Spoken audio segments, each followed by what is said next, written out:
alcanzamos a hablar de las mujeres. En 1963, el Shah implementa una revolución que se llamó la Revolución Blanca. Esta revolución implicaba una reforma agraria, la nacionalización de los bosques, la privatización de las industrias o las empresas y el voto femenino. Vamos a ver cómo esta revolución va a tener unas repercusiones terriblemente negativas en Irak. Además de eso, las regalías en las ganancias de las industrias, no musulmanes en cargos públicos y la campaña de alfabetización. Fue una declaración de guerra desde el Estado contra las formas organizativas que habían o organizacionales que habían funcionado en Irán desde hacía milenios y sobre todo desde la llegada del Islam. O sea, ¿por qué? Porque si bien el Islam no plantea una formación eclesiástica, aunque en el chiismo hay, como les digo, hay clericalismo, sí es el espacio que concentra fundamentalmente toda la organización de las estructuras sociales para hacerlas efectivas. Y especialmente el sacar a los musulmanes de los espacios de poder fue algo que hizo mucho, que generó mucho shock. Solo había un partido político, el partido del Shah o el partido del rey, y este partido era el que daba origen o daba curso a los procesos de modernización. Hizo un plan para la expropiación de todos los latifundios que pues no trajo, digamos, mucho bienestar y ya vamos a ver por qué.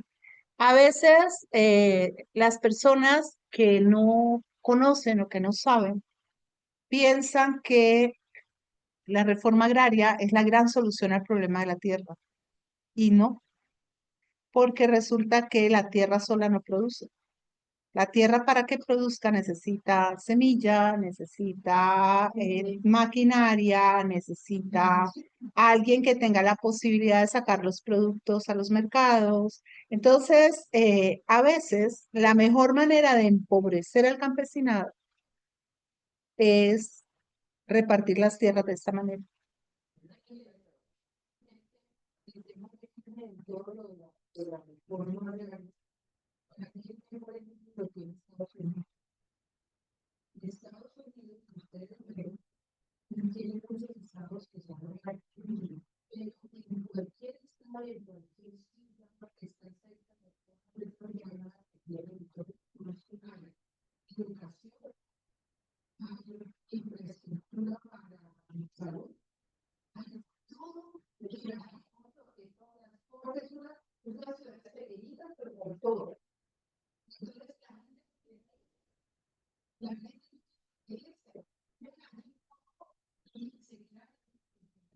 Claro. No, y ahora vamos a ver cómo afectó concretamente al campesinado.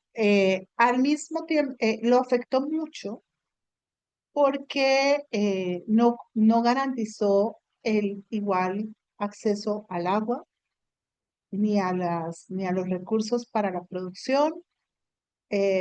Además, hay una cosa y es que si a mí me sueltan un carro, pero no me han enseñado a manejar, las probabilidades de que o no lo use o lo abandone o me accidente son enormes.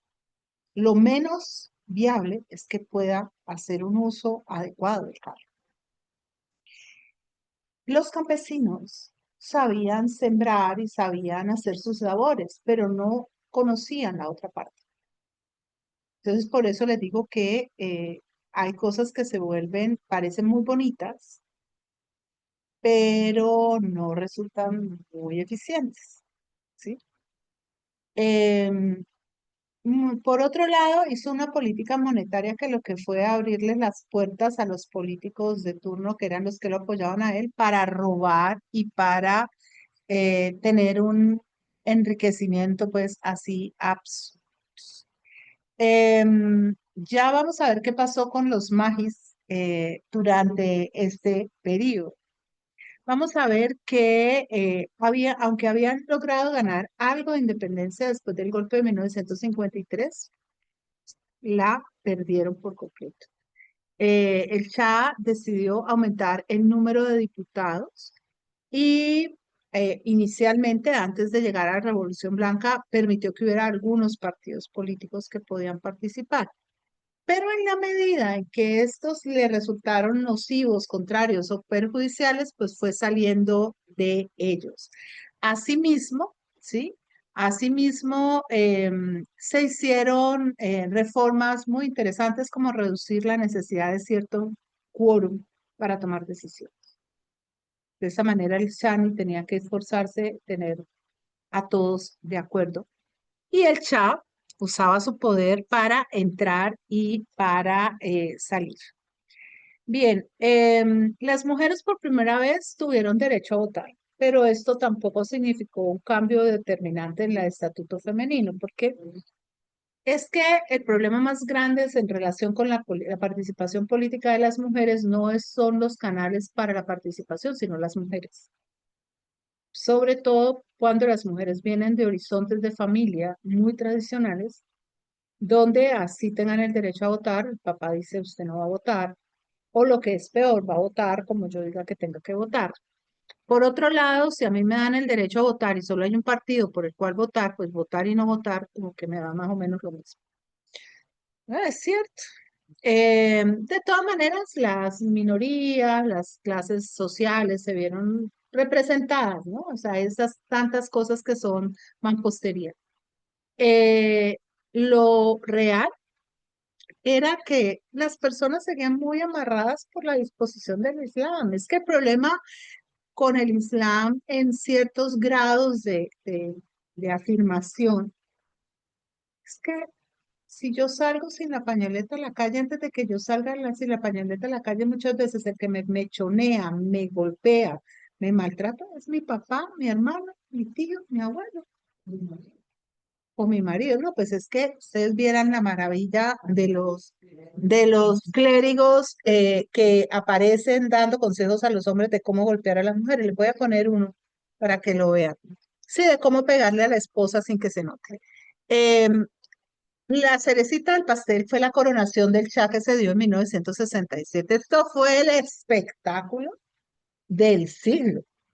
Yo dudo que hubiera habido en el mundo una cosa más fastuosa. No, eso saca muchos chichipatos. Mire, eh, mientras en Irán las diferencias económicas y sociales eran inmensas. El 42% de la gente de Teherán no tenía casa, vivía en barriadas, en los sectores más acomodados y cercanos al régimen vivían en palacios. La mayoría de la gente no tenía agua, no tenían ni siquiera como medicina, nada por el estilo. Eh, por otro lado, el Cha pues tampoco logró tener, quería ver si había puesto algo más aquí de la coronación. Sí, ya vamos a lo de la coronación. El Cha para 1970 ya había fracasado en todos sus intentos de regular el petróleo. ¿Qué lo iba a regular si los que lo tenían allá arriba eran justamente los que querían llevar el petróleo barato? No, no había manera de que lo hiciera. Durante este tiempo, inmediato a la coronación, Persia tuvo los peores coeficientes en relación a educación y a mortalidad infantil. De 10 niños que nacían, se morían 7. O sea, una cosa aberrante. En, sí, pero esto es como todos los alrededores. Ya me voy para exactamente el acto de la coronación. En 1971 van a darse las ceremonias por el evento de la coronación. Y esto van a ser, no, perdón, no son las del evento de la coronación. La coronación fue en el 67 Y la ceremonia en la que estaba pensando, me disculpo, fue esta, fue la de los 2500 años del Imperio. Esta fue la que... Ujú,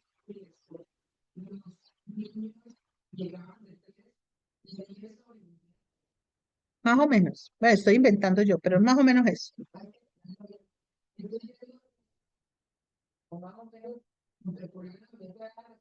Eran de los sobrevivientes, claro. Claro, además si tú lo ves, los que son amigos tuyos son personas que han estudiado, que han vivido. Yo te digo, había unos índices de mortalidad infantil muy altos, pero te averiguo el dato exacto porque yo estoy... Bien, en el año 71 es que fue lo que yo les decía, más que la coronación no fue tan exagerada. Se dio la ceremonia, que era la que estaba pensando, se me trocaron los cables, más exagerada de todas del mundo, el evento del siglo. Se celebraban 2500 años del Imperio Persa y el Shah hizo una ceremonia que movilizó 200 servidores franceses, o sea, cocineros y meseros traídos desde Francia para los banquetes. Y empezó un evento que duró días y que fue de un fausto increíble. Se gastaron 22 millones de dólares de la época. Y todo esto, obviamente, en detrimento de la financiación de nimiedades como los proyectos urbanísticos, sociales, educativos. Eh, ellos, no, perdónenme, pero yo digo, ella estaba allí, no creo que ella tuviera realmente mucha injerencia.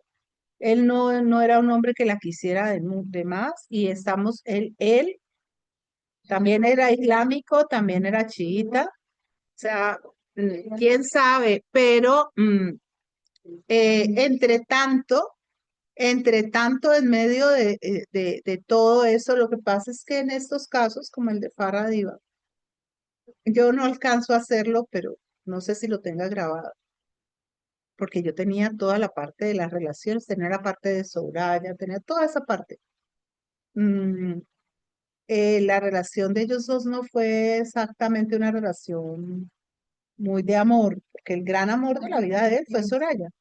Esta fue como el reemplazo para tener los hijos. Bien, todos estos hechos, este desborde, primero la coronación, después la fiesta, el fracaso con el petróleo, la falta de los desarrollos que se habían prometido, hizo que los estudiantes se fueran a la calle. Y el Shah, muy querido él, les tiró la policía encima, 16 murieron, ¿sí? Y no,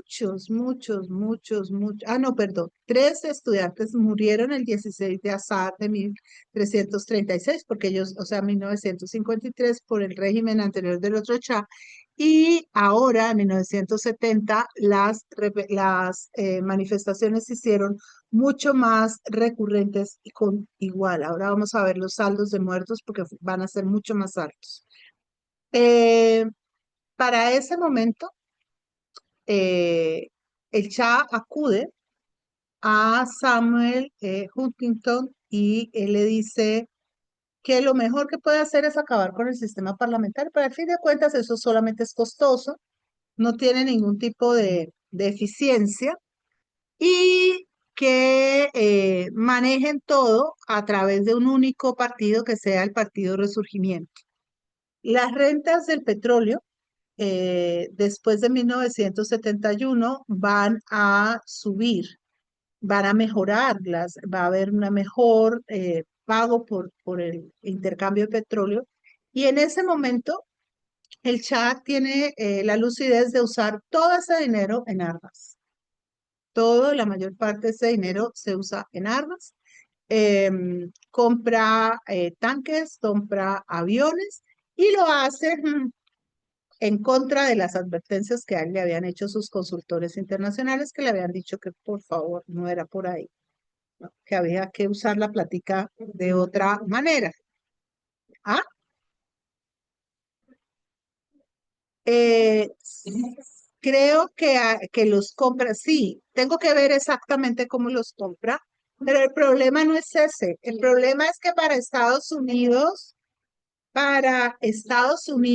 el que el Chale compre uno que otro avioncito es bueno, pero les interesa más Irán. Y la situación se está poniendo cada vez más color de hormiga. O sea, cada vez el gobierno de Irán tiene que usar más a la SAVAK, que es su arma fuerte, está asociada con la CIA, hacen uso de la tortura, de las ejecuciones sumarias a todos los opositores del régimen. Y la SAVAK no se limita solo al territorio iraní, sino que todos aquellos contradictores del régimen del Shah, así estén en otros territorios, son eliminados. Acuérdense que el 70, 71 son tiempos durísimos, es septiembre negro y hay un movimiento muy fuerte en la región. Hay fuentes que dicen que para este momento la SAVAK contaba más o menos con 60.000 miembros, ¿sí? Aquí estas son fotos reales de ver cómo la SAVAK interviene a un grupo de manifestantes. Miren aquí cómo le apuntan a este hombre que lo van a ejecutar. O sea, está en puertas de ser ejecutado. El punto de inflexión en relación a la SAVAK se va a dar a partir de febrero de 1971, eh, porque en ese momento aparece por primera vez un grupo de fedayines del pueblo de Irán que va a atacar el puesto de la gendarmería iraní, y esto va a hacer saltar chispas. Ya para este momento, la resistencia que se está dando contra el régimen opresivo del Shah es la resistencia islámica. Entre 1971 y 1979, la violencia por la SAVAK es cada vez mayor. Hay 368 guerrilleros asesinados y se incluyen los líderes de la OMPI, que era un partido de resistencia, y por lo menos se sabe que hay otros 100 prisioneros ejecutados. Tras la revolución de 1979, pocos de los más de 4.000 agentes lograron sobrevivir. La mayoría estaban en ese momento o muertos o fuera del país. Una guerra a muerte declarada. Después de la caída del Shah, la SAVAK va a ser sustituida por el SABAMA, que en la actualidad es el Ministerio de Información y Seguridad del país. O sea que la represión sigue, con otro color, pero sigue. Bien, y ahora nos encontramos con nuestro protagonista. Todo lo vamos dejando listo para la próxima vez ya rematar la revolución. Uno de los hombres más interesantes que uno pueda encontrar en el curso de la historia de Irán y más sorprendentes. Ruhollah Khomeini venía de un linaje de pequeños terratenientes y clérigos y comerciantes. Ya traía, digamos, en la sangre la determinación de pronunciarse frente a todo lo que él considerara injusto o contrario a la determinación islámica. Su familia había emigrado desde el siglo XIII desde Nishapur, en el Khorasan, en la parte nororiental de Irán, y se había establecido en el reino de Awadh, en una región cercana al estrado de Uttar Pradesh, en India. Allí, en Uttar Pradesh, la mayoría de los gobernantes eran chiíes de origen persa. Y ellos fueron pues muy dados a atraer a su región a eruditos, arquitectos, pintores de origen persa, y entre ellos estaba la familia de Khomeini. El abuelo de Khomeini quizás una de las figuras que más marcó su existencia. Va a ser Ahmad Musavi Hindi. Nació en Kintor, dejó Lucknow en 1830 y se fue a peregrinar a la tumba de el califa y, digamos, pues, y de Ali, ¿no? Del imam Ali. En la región que va a estar en Najaf, que es en Irak. Y en la parte de Irak, que era Irak otomano, y ya nunca regresó. Hizo el viaje solamente de venida. En 1834 vamos a encontrar que Seyed Hamad Musavi Hindi visita Persia y en 1839 se instala en Khomeini. O sea que el nombre de Khomeini es una forma que alude a la región. El abuelo de el Ayatollah Khomeini es Misra Hamad Mojahed Koshari. Fue también un clérigo que se hizo particularmente famoso por una fatua. Una fatua es una condena, un decreto. Resulta que en ese momento los ingleses controlaban y el Estado controlaban el tabaco, como aquí, o sea, un estanco. Entonces, él dio la sentencia a todos los creyentes en el Islam de no consumir tabaco. De esa manera boicoteaba los impuestos y en efecto esa fue una decisión muy asertiva. Khomeini, quien lo diría, estudió filosofía griega antigua y estudió particularmente a Aristóteles, a cual consideraba fundador de la lógica. Entre los filósofos islámicos, él fue muy cercano al pensamiento de Avicena y de Mullah Sadr, que son, digamos, dos grandes pensadores en el Islam. Aparte de la filosofía, le gustaba la literatura, la poesía, y él fue un gran poeta. Escribió mucha poesía mística, política y social. O sea, improvisado no era. Eso hay que tenerlo en cuenta. Entre las obras que él escribió en poesía están El Confidente, La Jarra de Amor, Punto de Inflexión y Diván. De estas obras, Diván es quizás la más famosa. Ya la próxima semana nosotros estaremos